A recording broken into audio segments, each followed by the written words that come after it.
Hello, intelligence. How are you? Hope you all are good.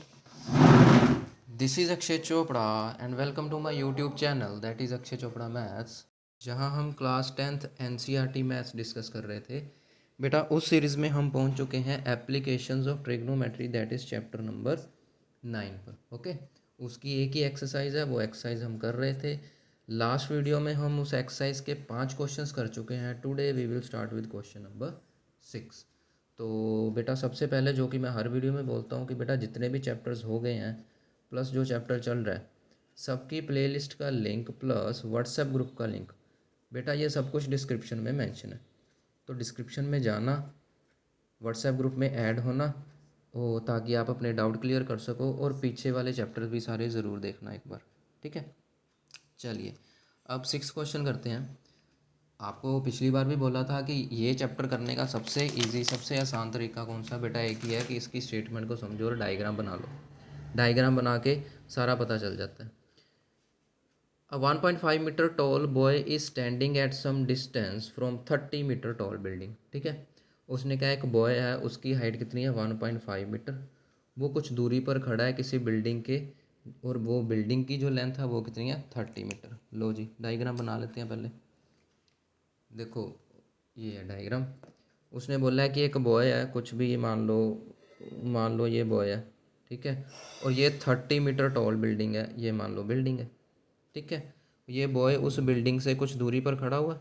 लो जी, ये हो गया इन दोनों के बीच में डिस्टेंस। ठीक है, ये बॉय कितना है? 1.5 मीटर टॉल, और ये जो बिल्डिंग है ये कितनी है? 30 मीटर टॉल। ओके, अच्छा अब क्या है? The angle of elevation from his eyes to the top of the building. अच्छा, अब ये खड़ा हुआ है वो, ठीक है, और यहाँ पे उसकी आइज होंगी। तो वो कह रहा है उसकी आइज से top of building increases from 30 degree to 60 degree as he walks towards the building. ठीक है, उसने कहा कि वो जो एंगल ऑफ एलिवेशन है उसका, ये देखो, ये एंगल ऑफ एलिवेशन हो गया टॉप ऑफ द बिल्डिंग की तरफ। अगर मैं इसको मिला लूँ ऐसे करके, ठीक है, ये एंगल ऑफ एलिवेशन वो क्या कह रहा है कि 30 डिग्री से 60 डिग्री बढ़ जाता है जैसे जैसे वो बिल्डिंग की तरफ, टुवर्ड्स द बिल्डिंग, बिल्डिंग की तरफ जा रहा है। यानी कि पहले एंगल ऑफ एलिवेशन क्या था? 30 डिग्री। ठीक है, फिर वो ये बिल्डिंग के पास जा रहा है, जा रहा है, जा रहा है, यहाँ पे किसी पॉइंट पे उसका एंगल ऑफ एलिवेशन क्या हो गया बेटा? 60 डिग्री। बात को समझ गए? अब आप ये कहना कि सर आपने 60 पहले क्यों बनाया, 30 बाद में क्यों बनाया? बेटा ये देखो, जैसे जैसे हम इधर जा रहे हैं एंगल बढ़ ही रहा है ना। ये 30 है, यहाँ पे 90 आ गया, तो इधर कोई 60 बनेगा, फिर लेफ्ट में तो बनेगा नहीं। ठीक है, ये भी कॉमन सेंस लगा सकते हो। और वैसे भी जैसे जैसे हम आगे जाते जाते हैं शेडो के अकॉर्डिंग ये एंगल बढ़ता जाता है। ठीक है, अच्छा अब क्या था क्वेश्चन? 30 डिग्री से 60 डिग्री बढ़ गया। Find the distance he walks towards the building. उसने बोला कि फिर इतना डिस्टेंस बताओ कि वो कितना बिल्डिंग की तरफ गया। ठीक है, ये था अपना क्वेश्चन। क्वेश्चन क्या था कि एक 1.5 मीटर टॉल बॉय है और एक 30 मीटर टॉल बिल्डिंग है। ठीक है जी, वो कुछ दूरी पर खड़े हैं एक दूसरे से। तो बॉय का जो आई से एंगल ऑफ एलिवेशन है दैट इज़ 30 डिग्री। जैसे जैसे वो बिल्डिंग के पास जा रहा है उसका एलिवेशन बढ़ गया 60 डिग्री किसी पॉइंट पे। तो वो कह रहा है इन दोनों के बीच में बताओ कितनी दूरी है, मतलब वो कितना डिस्टेंस ट्रैवल करा बिल्डिंग की तरफ। ये था अपना क्वेश्चन, समझे? ओके है ना? अब देखो इसको कैसे सोल्व करेंगे। इसको नाम दे दो कोई भी। मान लो ये ए पॉइंट है, ठीक है, ये मान लो बी पॉइंट हो गया, ये सी मान लो, इसको डी मान लो, इसको ई मान लो। ठीक है, तो हमें क्या निकालना है? अच्छा ये एफ है, यानी हमें ये सी एफ निकालना है। ठीक है, अकॉर्डिंग टू क्वेश्चन क्या हमें ये सी एफ फाइंड करना है। अच्छा उससे पहले एक बात सुनो कि बेटा ये जो 30 मीटर है ये पूरा डिस्टेंस था ना, मतलब पूरी हाइट थी बिल्डिंग की। ठीक है, उसमें से ये 1.5 अगर हम माइनस कर देंगे, ये 1.5 माइनस कर देंगे, तो ये ऊपर वाला जो पोर्शन है ये कितना बचेगा? 30 माइनस 1.5 होगा ना। ठीक है, जो कि कितना हो गया? 28.5। ठीक है, बात को समझे ना? ये कितना हो गया? 28.5। ओके, अब देखो ट्रायंगल ले लो तुम लोग, ट्रायंगल ए बी सी। ठीक है, क्या आ जाएगा? In triangle A B C, A B C triangle में ए बी सी में एंगल कौन सा है? ये वाला 30 डिग्री। ठीक है, तो टेंजेंट 30 डिग्री कितना आ जाएगा? क्योंकि बेटा परपेंडिकुलर हमारे पास है, बेस हमको चाहिए। तो ये क्या बन जाएगा A B upon B C ना। तो टेंजेंट 30 क्या आता है, साइन 30 बाई कोस 30 1/√3। ठीक है, तो ए बी कितना था 28.5, B C we are to find out. ठीक है, अब देखो ध्यान से ये बी सी है इक्वल्स टू ये बन गया 28.5 मल्टीप्लाई 3। ठीक है, 28.5 मल्टीप्लाई 3, चाहो तो इसको कटिंग वगैरह कर दो, पॉइंट्स में कन्वर्ट कर दो। ठीक है, ये कितना आ गया 2, इसको 5 पे कटिंग कर दो तो कितना आ गया 57। तो बी सी कितना आ गया 57√3/2 मीटर। ये तो इतना आ गया पूरा बी सी। अब हम क्या करेंगे, बी एफ फाइंड करेंगे। तो पूरे बी सी में से बी एफ माइनस कर दिया तो ये सी एफ बच गया ना, बस यही हमारा आंसर। ठीक है, अब दूसरी छोटी ट्रायंगल ले लो। वो ट्रायंगल कौन सी है, in triangle A B F. ठीक है, कौन सी ट्रायंगल है, ए बी एफ। तो यहाँ पे भी आ जाएगा टेंजेंट 60 डिग्री equals to perpendicular upon base, यानी कि A B upon B F. ठीक है, tangent 60 is √3, A B is 28.5, B F we are to find out. तो ये जो बी एफ है ये कितना आ गया 28.5/√3। ठीक है, अब फिर से वही बात है, ये 28.5 कितना था, ये देखो इसको सोल्व किया इधर 57/2 था ना, लिखना तो लिख दो। तो ये बन जाएगा 57/2√3 मीटर। ओके, अब जो हमारा फाइनल आंसर आएगा वो क्या हो जाएगा बेटा, फाइनल आंसर क्या आ जाएगा, सी एफ डिस्टेंस ही मूव्ड। ठीक है, तो इसको ऐसे इंग्लिश में लिख दो, डिस्टेंस ही मूव्ड टुवर्ड्स बिल्डिंग। तो बिल्डिंग की तरफ वो जितना गया वो क्या था, वो क्या है सी एफ, जो कि क्या आएगा अपना पूरा बी सी में से माइनस कर देंगे बी एफ। तो बी सी की वैल्यू क्या है 57/2√3 माइनस इसकी वैल्यू क्या थी 57/2√3। ठीक है, अब 57/2 कॉमन आ जाएगा बेटा, आगे तो कैलकुलेशन है, ये लो। ठीक है, ये कैलकुलेशन आ गई। तो 57/2, अच्छा अब इसका एलसीएम लेंगे तो √3 एलसीएम आएगा इसका, तो इट विल बी 3 - 1/√3। ठीक है, तो 57 × 2, 3 - 1 2 हो जाएगा ना। 57 × 2 कितना होता है, ये बन जाएगा आपका 114/3√3 मीटर। ये आपका आंसर आ जाएगा। एक मिनट रुक जाओ, ये देखो ये 57/2 था ना, यहाँ पे 2 आएगा। ठीक है, तो ये क्या बन जाएगा अपॉन 2। ठीक है, इसको नेक्स्ट पेज पे कर देते हैं, एक मिनट। हाँ, ये रहा, ये देखो ये क्या बन गया था अपना, क्या था सी एफ। ये देखो ध्यान से, सी एफ की वैल्यू क्या आ गई थी बेटा 114/2√3। ठीक है, इसकी 2 पे कटिंग कर दो 57। ठीक है, 57/√3। अब देखो 57 है। ठीक है, 57 3 के टेबल में आता है, 3 मल्टीप्लाई क्या बन जाएगा ये, अगर इसको 3 से डिवाइड करेंगे 19। ठीक है, ओवर√3, ये रूट कट के चला गया ऊपर, तो यानी कि जो अपना सी एफ है उसकी वैल्यू क्या आ गई 19√3 मीटर। ठीक है, तो हम क्या लिखेंगे, distance the boy moved towards the building is 19√3 meter. Okay, चलो अब करते हैं नेक्स्ट क्वेश्चन, क्वेश्चन नंबर 7। बेटा बिल्कुल इजी क्वेश्चन है, बस आप डायग्राम बना लो। ठीक है, और इससे आसान क्वेश्चन ही कोई नहीं होता।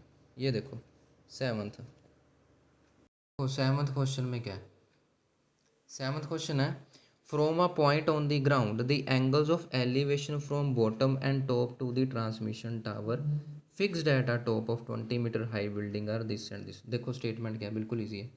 वो कह रहा है कि from a point on the ground. ठीक है, ग्राउंड के ऊपर एक पॉइंट है, the angles of elevation from bottom and top of transmission tower, एक टावर के बॉटम और टॉप से एंगल ऑफ एलिवेशन दे रखा है, fixed at the top of 20 meter high building. कहने का मतलब क्या है, कहता है कि ये एक बिल्डिंग है, लो जी ये एक बिल्डिंग है, बिल्डिंग की हाइट कितनी है 20 मीटर।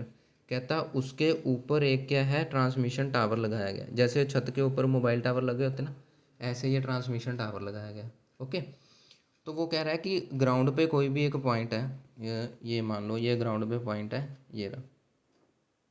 ठीक है, ये ग्राउंड पे पॉइंट है। वो कह रहा है कि the angles of elevation from bottom and top of transmission tower, ये ट्रांसमिशन टावर का बॉटम है, ठीक है। ये बॉटम से जो एंगल ऑफ एलिवेशन है वो कितना है 45 डिग्री, ये लो ये है 45 डिग्री। और जो टॉप है टावर का उससे जो एंगल ऑफ एलिवेशन है ग्राउंड के पॉइंट का वो कितना है पूरा 60 डिग्री। कितना है वो 60 डिग्री। समझ गए, ये डायग्राम है। Find the height of tower, मतलब ये जो छोटी सी हाइट है इसे फाइंड करना है। जैसे मान लो ये ए पॉइंट है, ये बी है, ये सी है और ये डी है, यानी हमें ये टावर की हाइट ए बी फाइंड करनी है। बात को समझ गए, बिल्कुल ईजी है, छोटा सा क्वेश्चन है, ठीक है। हमें टावर की हाइट क्या है ए बी फाइंड करनी है, ठीक है। तो ये इसको ना साथ में पहले इंग्लिश लिख लिया करो। Let A B the height of the tower and B C be the height of the building, ठीक है ना। तो मैं सीधा क्वेश्चन शुरू कर रहा हूँ। कैसे है ए सी डी, ठीक है। ए सी डी ट्रैंगल है और बी सी डी है। सबसे पहले छोटी ट्रैंगल ले लो, in triangle B C D. अब देखो बी सी डी ट्रैंगल में क्या है परपेंडिकुलर है, बेस हम फाइंड कर लेंगे। ये कितना आता है टेंजेंट थीटा, यहाँ पे टेंजेंट कितना है 45। तो जो टेंजेंट 45 डिग्री है that will be B C upon C D ना। टेंजेंट 45 1 होता है, B C is 20, C D we don't know, ठीक है। ओके, तो यहाँ पे जो सी डी है, सी डी की वैल्यू क्या आ गई 20 मीटर। चलो भाई सी डी की वैल्यू आ गई। अब हमने बेटा सी डी क्यों फाइंड आउट करा, ये आगे यूज़ होगा। अब देखो इन ट्रायंगल बड़ी ट्रायंगल ले लोगे ए सी डी। अगर हम बड़ी ट्रायंगल ले लेंगे ए सी डी, तो ए सी डी में बेटा फिर से वही बात है परपेंडिकुलर अपॉन बेस, वो क्या आ जाएगा टेंजेंट। बड़ी ट्रायंगल का एंगल कौन सा है 60 डिग्री, तो यहाँ पे आ जाएगा टेंजेंट 60 डिग्री, जो कि क्या होगा A B upon C D, ठीक है। ए बी नहीं पूरा A C upon C D, ठीक है। अब इस टेंजेंट 60 क्या आता है √3। ये जो पूरा ए सी है उसको क्या लिख लेंगे A B plus B C ना, उसको हम लिख लेंगे A B plus B C. और ये जो सी डी है वो हमने अभी फाइंड कर लिया 20। तो 20 अगर उधर जाएगा मल्टीप्लाई होगा 20 √3 equal to A B we have to find out and B C is 20 which is given, ठीक है। तो 20 √3 -20 equals to A B, 20 common आ जाएगा, √3 -1 इक्वल्स टू ए बी, ये आ गया अपना आंसर, ठीक है। Therefore height of the tower, ठीक है, जो टावर है उसकी हाइट कितनी आ गई 20 √3 -1 मीटर, ठीक है जी। अगर कई बार क्या होता है एग्ज़ाम में ना ये √3 की वैल्यू दी होती है 1.73, तो यहाँ पे 1.73 पुट कर देना, फिर उसमें से 1 माइनस कर देना, ठीक है ना, फिर 20 से मल्टीप्लाई कर देना, वो आंसर आ जाएगा आपका। बात को समझे। अब देखो मुश्किल से इतना सा क्वेश्चन था, कैसे पता चला डायग्राम से। तो इन क्वेश्चंस को करने का सबसे आसान सबसे इजी एक मेथड यही है कि आप इसकी डायग्राम बना लो, बस डायग्राम बना ली तो इससे इजी क्वेश्चन आपको कोई नहीं मिलेगा।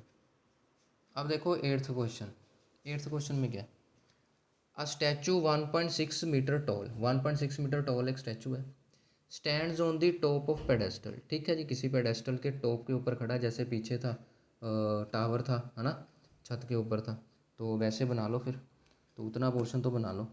तो बेटा ये कोई भी एक पेडेस्टल है ये रहा, ठीक है जी, उसके ऊपर क्या खड़ा हुआ है कोई भी एक 1.6 मीटर टॉल स्टैचू है। लो जी इसको ऐसे कर दो, ये एक स्टैचू है कितना टॉल है 1.6 मीटर, ठीक है। From a point on the ground, चलो भाई अब ग्राउंड के ऊपर एक पॉइंट है, कर लो, ग्राउंड के ऊपर पॉइंट है तो ग्राउंड के ऊपर एक पॉइंट बना लो, ये पॉइंट बना लिया ग्राउंड के ऊपर। चलिए ठीक है, क्वेश्चन क्या है ये, हाँ यहाँ पे ठीक है। From the point on the ground the angles of elevation of top of statute is 60 degree, ठीक है। जो स्टैचू का टॉप है ये रहा, ये स्टैचू का टॉप है ये रहा, ठीक है। यहाँ से जो एंगल ऑफ एलिवेशन बना वो कितना बन रहा है बेटा 60 डिग्री। लो ये पूरा एंगल कितना है 60 डिग्री।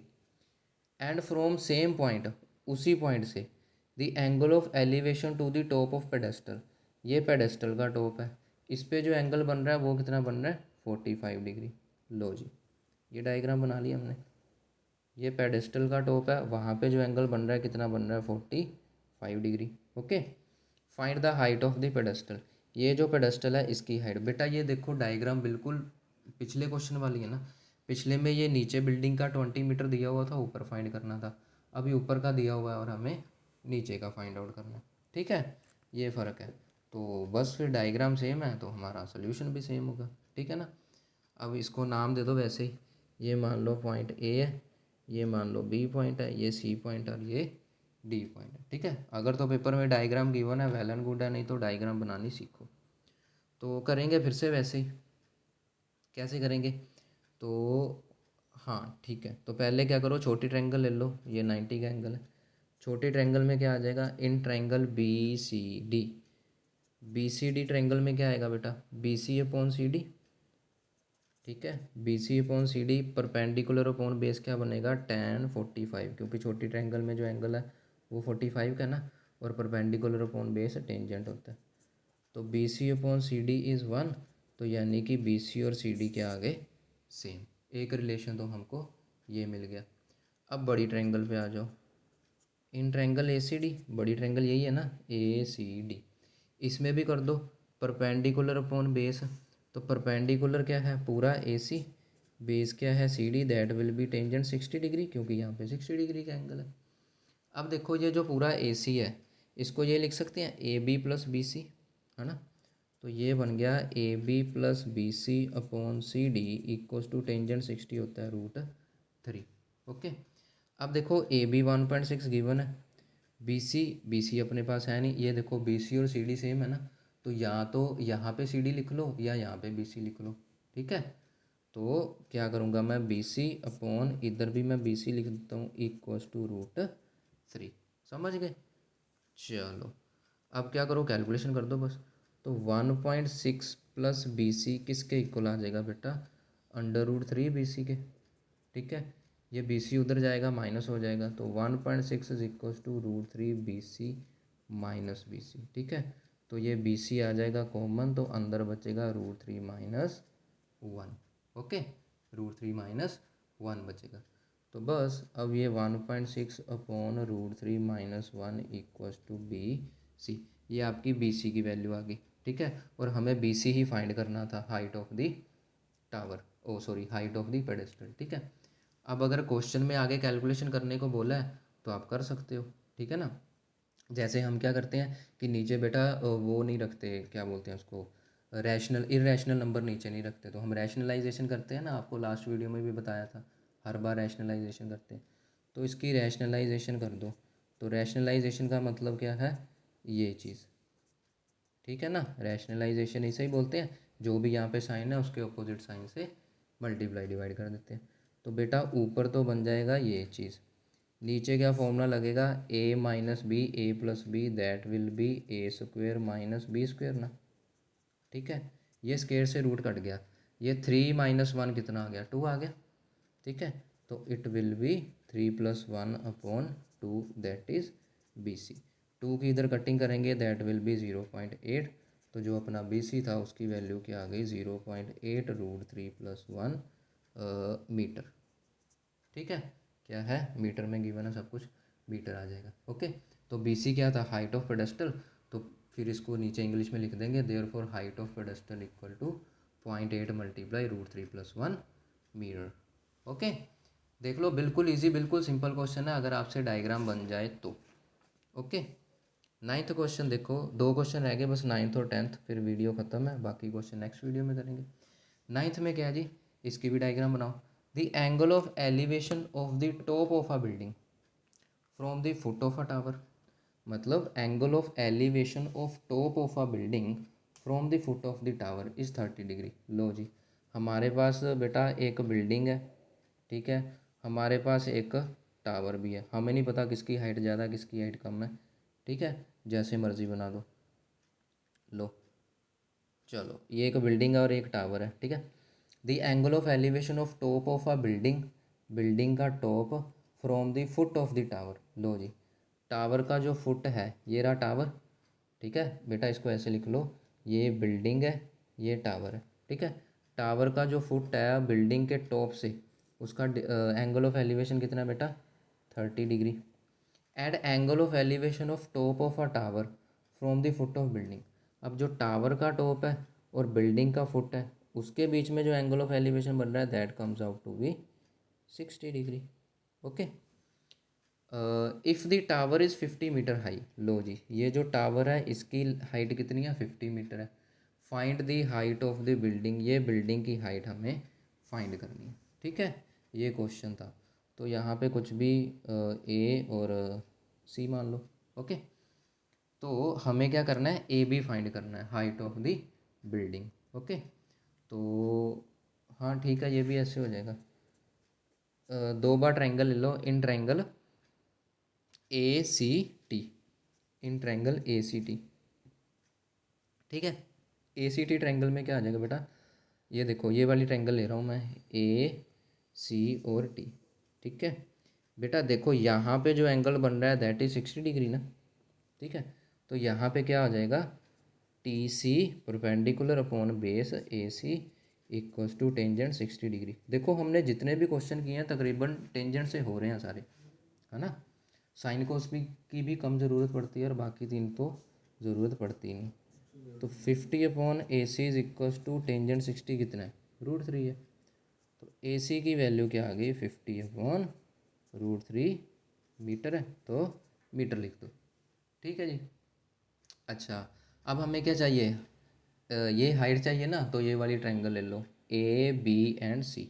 तो क्या आ जाएगा, इन ट्रायंगल ए बी सी। अब आप कहोगे कि सर ए सी तो चाहिए नहीं, हमने क्यों फाइंड किया, वो बेटा यहाँ पे यूज़ होगा। अब यहाँ पे अगर टेंजेंट लगाएंगे तो ए बी अपॉन ए सी आएगा ना, यहाँ पे टेंजेंट लगाएंगे तो ए बी अपॉन ए सी आएगा विच इज़ टेंजेंट 30 डिग्री। तो ये ए सी आ गया ना यहाँ पे। ठीक है, तो A B upon A C, tangent 30 कितना आता है, 1/√3। अब ये ए सी दूसरी तरफ चल जाएगा, it will be A C multiply हो जाएगा ना 1/√3 से। ओके, अब देखो कैलकुलेशन कैसे करते हैं। ये रहा अपना ए बी, पहले मैं ए बी की वैल्यू लिख दूँ एक बार, ए सी इंटू 1/√3 ये आया था। अब ए सी की वैल्यू पुट कर दो, ए सी कितना आया था अपना, 50/√3 इंटू 1/√3। अब ये √3 और √3 मिलके 3 बन जाएगा ना। तो यानी कि जो ए बी है, ए बी कितना आ गया अपना, 50/3 मीटर। तो यानी कि हाइट ऑफ टावर कितनी आ गई, 50/3 मीटर। ठीक है, अब इस 50/3 को चाहो तो पॉइंट में कन्वर्ट कर लो, मिक्स्ड फ्रैक्शन बना दो, जैसा भी आपका मानो। ठीक है, अगर हम इसको करेंगे इट विल बी 3 1 ज़ा 3 20, 3 6 ज़ा 18, 2/3। ये आपका बन जाएगा 16/2/3 meter height of the building. ठीक है जी, तो इसी को आप नीचे इंग्लिश में लिख दोगे, therefore height of the building, ये जो बिल्डिंग है उसकी हाइट कितनी बन गई बेटा, 16/2/3 मीटर। ये आपका आ गया आंसर। ओके, चलिए अब लास्ट क्वेश्चन करते हैं, 10th क्वेश्चन। बेटा ये बहुत ध्यान से करने वाले क्वेश्चन है, बहुत इजी होते हैं, लेकिन एक बार इनको पकड़ने में टाइम लगता है। ठीक है, लेकिन अगर आपको इनका फंडा पता चल गया कि इनको सोल्व कैसे करना है, जैसे मर्जी जहाँ से मर्जी क्वेश्चन आ जाए आप हर एक क्वेश्चन सोल्व कर दो। ठीक है ना। चलिए 10th क्वेश्चन है, लास्ट है इस वीडियो का। Two poles of equal heights are standing opposite to each other on either side of the road which is 80 meter wide. चलो जी, इसके कहने का मतलब क्या है, कहता कि एक रोड है, ये लो। ठीक है, ये कहता एक रोड है जो कि वाइड, वाइड का मतलब रोड कितनी चौड़ी है, 80 मीटर। उसके दोनों कॉर्नर्स पे दो टावर खड़े हुए हैं, उन दोनों टावर्स की हाइट क्या है बेटा, बिल्कुल सेम है। ठीक है, उन दोनों टावर्स की जो हाइट है दैट इज़ बिल्कुल सेम, ये रहा। ठीक है, दोनों टावर्स की जो हाइट है वो क्या है, बिल्कुल सेम है। फिर from a point between them, कहता उन दोनों के बीच में कहीं पे भी एक पॉइंट ले लो। चलो ये पॉइंट ले लिया हमने यहाँ पे। The angles of elevation top of the poles are 60 and 30। लो जी, उसने बोला है कि दोनों पोल्स के टॉप पे जो एंगल ऑफ एलिवेशन है वो एक का बन रहा है 60 डिग्री, ओके, और दूसरे का क्या बन रहा है, 30 डिग्री। ये रहा, दूसरे का क्या बन रहा है, 30 डिग्री। समझ गए। Find the height of the poles, इन दोनों पोल्स की हाइट बतानी है। And distance of the points from the poles, उसने बोला कि ये जो भी पॉइंट है, ठीक है, इसको मैं यहाँ से काट देता हूँ, इधर लिख देता हूँ 80 मीटर। ठीक है, ये जो पॉइंट मान लो ओ पॉइंट है मान लो, ठीक है, इसको सारे को रहने दो, ये मान लो पॉइंट ओ है। कहता इस ओ पॉइंट की लेफ़्ट से और राइट से क्या करनी है, दूरी बतानी है। चलो अब डायग्राम आगे कर देते हैं। उसने क्या है कि दोनों पोल्स की हाइट बताओ जो कि सेम है, यानी दोनों में से कोई एक फाइंड करेंगे तो दूसरा आ जाएगा। फिर उसने बोला है कि ये जो पॉइंट है इसका लेफ़्ट और राइट दोनों में से क्या बताओ, डिस्टेंस बताओ। ठीक है, तो कहने का मतलब है एक तो हमें ये ए बी या सी डी ये फाइंड करना है, और एक हमें बी ओ और ओ सी ये चीज़ें फाइंड करनी है, तीन चीज़ें फाइंड करनी है। ओके, क्वेश्चन समझ आ गया ना। अब देखो उतना ही ईजी सोल्यूशन है। तो आ जाओ, इन ट्रायंगल कोई भी एक ट्रायंगल ले लो बेटा, मान लो ए बी ओ, ये वाली ट्रायंगल ले लो छोटे वाली ए बी ओ। ठीक है, इसमें कर दो परपेंडिकुलर अपॉन बेस, यानी कि A B upon B O कितना आ जाएगा, टेंजेंट 60 ना। Getting my point, A B upon B O tangent 60। अब ए बी कितना है, we have to find out. B O कितना है, वी डोंट नो, दोनों ही नहीं पता। और टेंजेंट 60 क्या आता है, √3। ठीक है जी, टेंजेंट 60 क्या आता है, √3। अब इसको फिलहाल यहीं पे छोड़ दो। अगर बी ओ की वैल्यू चाहिए होगी तो यहाँ से बी ओ फाइंड कर लेंगे, ए बी चाहिए होगा तो यहाँ से ए बी फाइंड कर लेंगे। ओके, अब ज़रा आगे आ जाओ दूसरी ट्रायंगल पे। दूसरी ट्रायंगल क्या कहती है, in triangle C D O. ठीक है, सी डी ओ ट्रायंगल में क्या बेटा, सी डी अपॉन सी ओ, वो क्या बन जाएगा, टेंजेंट। यहाँ पे एंगल क्या है, 30 degree. C D we don't know, C O, हाँ ठीक है, सी ओ को लिख दो बेटा B C minus B O लिख सकते हो।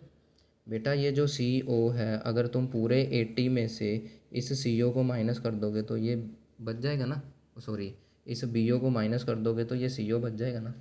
ठीक है, बस यही हमने करना है। C D we are to find out. ठीक है, बी सी पूरा कितना है 80 minus B O equals to 1/√3। ओके, अब देखो ज़रा ध्यान से देखना ज़रा। यहाँ से ना मैं बी ओ की वैल्यू निकालने लगा हूँ। अब यहाँ से बी ओ कितना आ जाएगा, बी ओ ऊपर जाएगा, √3 नीचे जाएगा, it will be A B upon √3 ना, समझ गए। तो सी डी अपॉन, अच्छा पहले इसको देख लो, एक मिनट सी डी इधर ही लिख देता हूँ, इसको ना ऊपर ले जाते हैं, फिर कैलकुलेशन करनी ज़रा इजी हो जाएगी। अब देखो सी डी क्या आ जाएगा, 80 माइनस बी ओ कितना है, ए बी अपॉन √3। ठीक है, और ये 1/√3 पूरे के साथ बाहर, समझ आ गई ना। अब देखो ध्यान से, ए बी और सी डी दो चीज़ें आ गई ना, लेकिन हमें क्वेश्चन में क्या गिवन है, ये ए बी और सी डी सेम है। तो या तो सी डी की जगह ए बी पुट कर दो, या ए बी की जगह सी डी पुट कर दो। ठीक है, मैं दोनों जगह ए बी कर रहा हूँ। तो ए बी कितना आ गया 80, अच्छा साथ में मैं क्या कर रहा हूँ, इसका एलसीएम ले रहा हूँ। तो it will be 80√3 minus A B upon √3, और ये बाहर वाला 1/√3। ओके, समझ गए। अब देखो ये √3 और √3 मिलके 3 बन जाएगा। तो A B will be equals to 80, अच्छा इस 3 को मैं इधर लिख रहा हूँ। ठीक है, 80√3 माइनस ए बी, ये माइनस ए बी इधर जाके प्लस ए बी बन जाएगा। तो it will be 3ab plus A B equals to 80√3, यानी कि 4ab इक्वल्स टू 80√3। कैलकुलेशन ही चली जा रही है सारी। तो A B equals to 80√3 upon 4, ये कितना आ गया 20, यानी कि जो ए बी है दैट इज़ 20√3 मीटर। और ये ए बी क्या था, हाइट ऑफ द टावर। ठीक है, हाइट ऑफ द टावर, यहाँ पे टावर की जगह क्या लिखा हुआ है, पोल लिखा हुआ है। ठीक है, तो क्या लिखेंगे, therefore height of two poles, दोनों पोल्स की जो हाइट है दैट इज़ 20√3 मीटर। ओके, अच्छा अब दूसरा काम क्या था, दूसरा काम ये था कि बी ओ और ओ सी दोनों फाइंड करने हैं। क्या काम था, बी ओ और ओ सी दोनों फाइंड करने हैं। ठीक है, कोई पेज है, हाँ ये रहा है क्या। देखो बेटा ध्यान से, बी ओ और ओ सी कैसे फाइंड करेंगे, ध्यान देना, बी ओ एंड ओ सी। अब देखो ज़रा, बी ओ देखो ये ए बी की वैल्यू आ गई ना 20√3, इस ए बी को उठा के अगर यहाँ पे पुट करेंगे, first equation A B put कर देंगे तो बी ओ आ जाएगा ना, बात को समझे। और बी ओ आ गया हमारे पास पूरा है, दोनों को माइनस करेंगे तो ओ सी आ जाएगा, बात को समझे।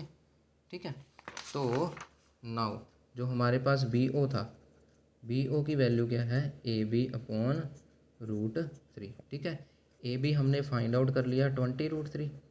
अपॉन √3, ये दोनों कट गए तो BO कितना आ गया 20 मीटर, ये BO आ गया। अब देखो पूरा जो BC था दैट वाज 80 मीटर ना, पूरा जो BC था वो किसके इक्वल था, BO प्लस OC के, वो किसके इक्वल था, BO प्लस OC के। पूरा BC was 80, BO comes out to be 20, OC we have to find out। तो 80 minus 20 will be equals to OC, तो value of OC will be equals to 60 metre. तो ये देखो तीनों चीज़ें हमारी फाइंड आउट हो गई, समझ गए, बिल्कुल इजी था, तीनों चीज़ें फाइंड आउट हो गई। ये हाइट भी आ गई पोल की, ये रही, और दोनों के बीच में डिस्टेंस भी आ गया, यहाँ पुट करा BO आ गया, फिर टोटल में से BO माइनस करा तो CO आ गया। ठीक है स्टूडेंट्स, बिल्कुल इजी एक्सरसाइज है, बिल्कुल इजी क्वेश्चन है, बिल्कुल घबराना नहीं है। तो इसी के साथ आज की वीडियो हमारी यहीं पे ख़त्म होती है। मिलते हैं नेक्स्ट वीडियो में नेक्स्ट क्वेश्चंस के साथ, बने रहिएगा। Till then good bye and take care.